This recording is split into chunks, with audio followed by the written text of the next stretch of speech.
बिल्कुल शांति से बात सुनना। ऐसा पहली बार हुआ था कि कोई इंडिया से कोई भी उनके देश में प्रधानमंत्री या कोई भी जो सदस्य है, उनका जो अतिथि है, मेहमान है, वो उनका शाम को कभी भी स्वागत नहीं करते। ये उनकी रीति रिवाज में है। लेकिन ये पहली बार था कि इंडिया के प्राइम मिनिस्टर हमारे गए और उन्होंने उनका स्वागत शाम को किया और उनको सम्मान दिया।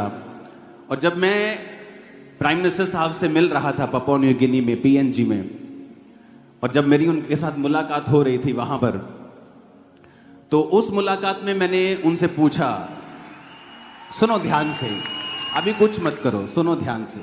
तो मैंने उनको पूछा, मैंने कहा आपने हमारे देश के प्रधानमंत्री जी का स्वागत किया तो मैं आपका शुक्रगुजार हूं इस चीज के लिए भी। उन्होंने कहा कि बहुत लोगों ने मुझे पूछा कि तुमने पैर हाथ क्यों लगाए। उन्होंने कहा कि मैं एक पवित्र आत्मा से भरा हुआ क्रिश्चियन हूं और मेरे जीसस ने मुझे झुकना सिखाया है। और उन्होंने कहा, तो मैंने भी उनको बताया कि मेरी इस सेवकाई की शुरुआत जब हुई थी तो मेरे घर में आने वाला हर एक क्रिश्चियन पास्टर, उसके मैं पैर धोए बिना वापस नहीं भेजता था। तो जब मेरी उनके साथ ये बात हो रही थी और वो बता रहे थे, और मैं हैरान था कि वो सिर्फ उस देश के प्रधानमंत्री नहीं हैं। मैं आपको बताना चाहता हूं, वो इटली से, जर्मनी से भी बड़ा देश है अगर आप उसे स्टडी करेंगे तो। वो सिर्फ उस देश के प्रधानमंत्री ही नहीं है बल्कि अपनी जाति के मुखिया भी हैं। उनकी जाति वहां की सबसे बड़ी जाति है, तो उनका बहुत ऑनर है। और उन्होंने मुझे बताया कि यूएन जो है, यूनाइटेड नेशन, जिसके सामने सारी दुनिया के प्रेसिडेंट्स, प्राइम मिनिस्टर सिर झुकाते हैं वहां पे, उनको हेड बनाने के लिए वो सोच रहे हैं, यूएन का। तो मैं देख रहा था कि वो किस तरह से परमेश्वर में झुके हुए लोग हैं, किस तरह से इतनी बड़ी पदवी होने के बाद जब कोई यूएन में जाता है, यूनाइटेड नेशन में जाता है, चाहे वो अमेरिका का प्रेसिडेंट है, वो भी ऐसे झुकता है पहले। आप कभी वीडियोस देख लेना, चाहे इंडिया से कोई जाए, चाहे कहीं से जाए। तो मैं देख रहा था कि एक पवित्र आत्मा से भरा हुआ व्यक्ति प्रधानमंत्री की पोस्ट पे है, अपनी जाति का मुखिया है, और दूसरा अब दुनिया के सबसे बड़ी सीट पर वो बैठेगा, क्योंकि जीसस ने कहा, जब तुम अपने आप को हम्बल करोगे मैं तुम्हें ऊंचा करूंगा। और उन्होंने कहा कि अपनी चर्च को मेरा सलाम कहना। मैंने कहा आप खुद ही बोल दो सलाम। तो उन्होंने आपके लिए एक वीडियो भेजा है। उस वीडियो को हम पहले इंग्लिश में फिर हिंदी में उसे देखेंगे। इसकी आवाज क्लियर कर देना सब साउंड की जब वीडियो चले तो।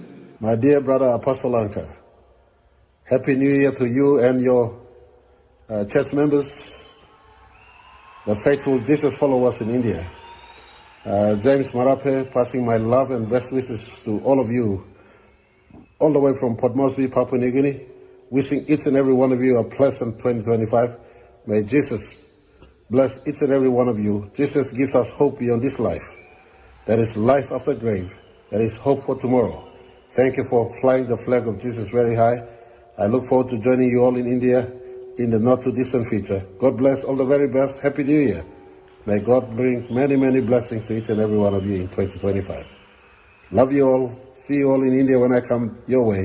Thank you very much. Happy 2025. अब हिंदी में उसे सुनेंगे ट्रांसलेशन करके।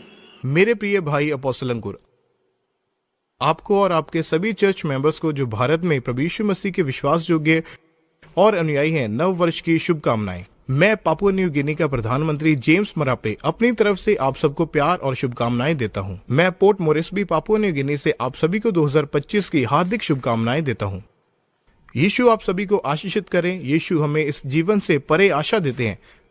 हमारे लिए मृत्यु के पश्चात भी जीवन है, कल के लिए आशा है। यीशु का झंडा बहुत ऊंचा फहराने के लिए आपका धन्यवाद। मैं निकट भविष्य में भारत में आप सभी से मिलने के लिए उत्सुक हूँ। परमेश्वर आप सबको आशीषित करे। नए साल की शुभकामनाएं।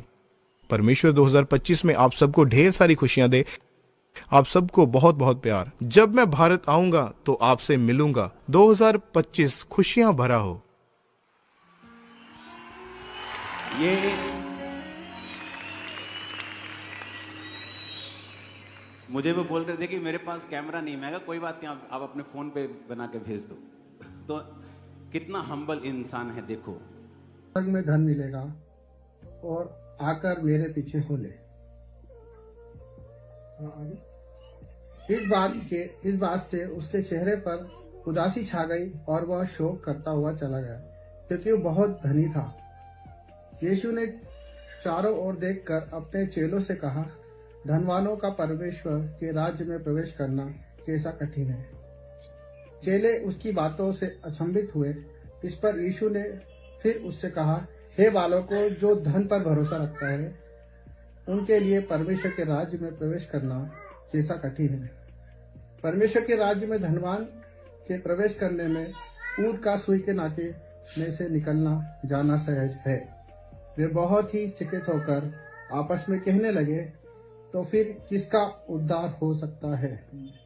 यीशु ने उनकी ओर देखकर कहा, मनुष्यों से तो ये नहीं हो सकता, परंतु परमेश्वर से हो सकता है, क्योंकि परमेश्वर से सब कुछ हो सकता है। Hallelujah, hallelujah. तो ये दृष्टांत हमने कई बार पढ़ा भी है, सब जानते ही हैं। अब ये जो दूसरा दृष्टांत है, ये थोड़ा गौर करने वाला है, क्योंकि क्या होता है जब हम लोग, हमारी जब प्रार्थनाएं सुनी जाती है, जब हम लोग वो ज्यादा हैबिचुअल हो जाते हैं, प्रार्थना करते पूरी हो जाती है, प्रार्थना करते पूरी हो जाती है, तब हम भी कहीं ना कहीं एक धनवान के समान हम हो जाते हैं। मतलब एक आत्मिक धन से व्यक्ति भर जाता है।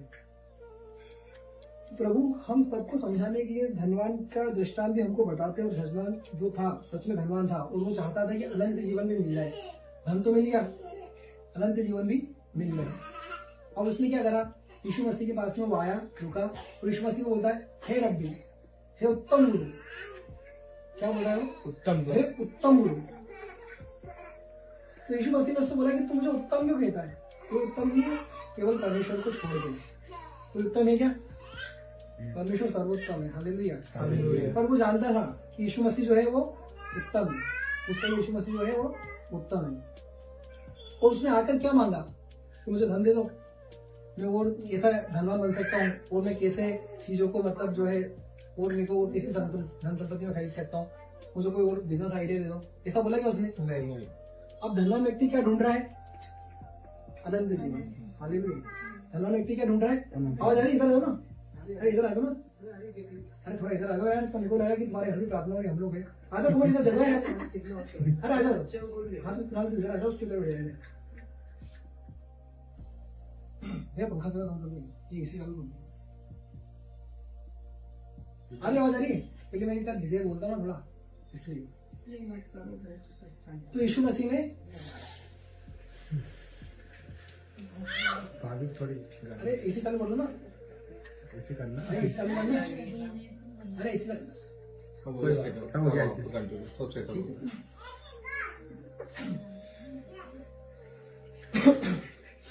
तो 17 पद में लिखा है कि हे उत्तम गुरु, अनंत जीवन का अधिकारी होने के लिए मैं क्या करूं? इसको अनंत जीवन नहीं, पर अनंत जीवन का अधिकारी होना है। शब्दों में जो बाइबल में शब्द लिखे ना, उनके बहुत बड़े महत्व होते हैं। उसको अनंत जीवन का अधिकारी होता है, मतलब उसको धन का तो अधिकारी है वो, उसके बाद बहुत धन है, बहुत सारी चीजें है, पर उसको अनंत जीवन का भी अधिकारी होगा। अब अनंत जीवन का अधिकारी होने के लिए उसको पे करना पड़ेगा। कैसे मिलेगा? क्या अनंत जीवन मिल जाएगा, पर अनंत जीवन का अधिकारी अगर आपको होना है तो उसके लिए बहुत बड़ी रकम आपको पे करना पड़ेगी। और क्या करना पड़ेगी उसके लिए? आपकी सारी धन संपत्ति आपको बेचना पड़ेगी, भंडारों को दान करना पड़ेगा, और यीशु मसीह के पीछे होना पड़ेगा। तो यीशु मसीह आपको बोला तो अनंत जीवन का अधिकारी भी हो जाएगा, मतलब कभी नहीं मरेगा तू, और तू उसका एक अधिकार जमा लेगा। कितनी बड़ी बात उसने यीशु मसीह से मांग ली। हमको लग रहा है किसी को अनंत जीवन मांग रहा है, अनंत जीवन नहीं मांग रहा है, वो मांग रहा है अनंत जीवन का अधिकारी होने के लिए मैं क्या करूं? तो यीशु मसीह ने उसको साधारण सी बात बोली कि तो आज्ञाओं को मान। और वो बोलता है कि प्रभु इन आज्ञाओं को तो मैं बचपन से मानता आया हूँ। लड़कपन मतलब बचपन से मैं सारी चीजों को मान रहा हूँ, फॉलो कर रहा हूँ, सब कुछ मैं कर रहा हूँ। तब यीशु मसीह बोला फिर एक बात की तो तुझमें कमी है, तू जा अपनी सारी धन संपत्ति जो है बेच दे, कंगालों को दे दे, और मेरे पीछे हो ले, तो स्वर्ग में तुझे अनंत जीवन मिल जाएगा। उसने क्या करा? क्या करा उसने? खुश हो गया वो? नहीं, निराश हो गया, उदास हो गया। प्रभु ने जो रास्ता बताया वो सच्चा रास्ता है कि नहीं? प्रभु ने जो रास्ता बताया वो सच्चा रास्ता है कि नहीं? अगर वो यीशु मसीह के पीछे चलेगा तो उसको क्या अनंत जीवन नहीं मिलेगा? आप बताइए। अनंत जीवन धरती पर है ही नहीं। यीशु मसीह ने कहा स्वर्ग में तुझे अनंत जीवन मिलेगा। आप पढ़ सकते हो उसको, क्या लिखा है? 21वें पद को जोर से पढ़ लीजिए कोई।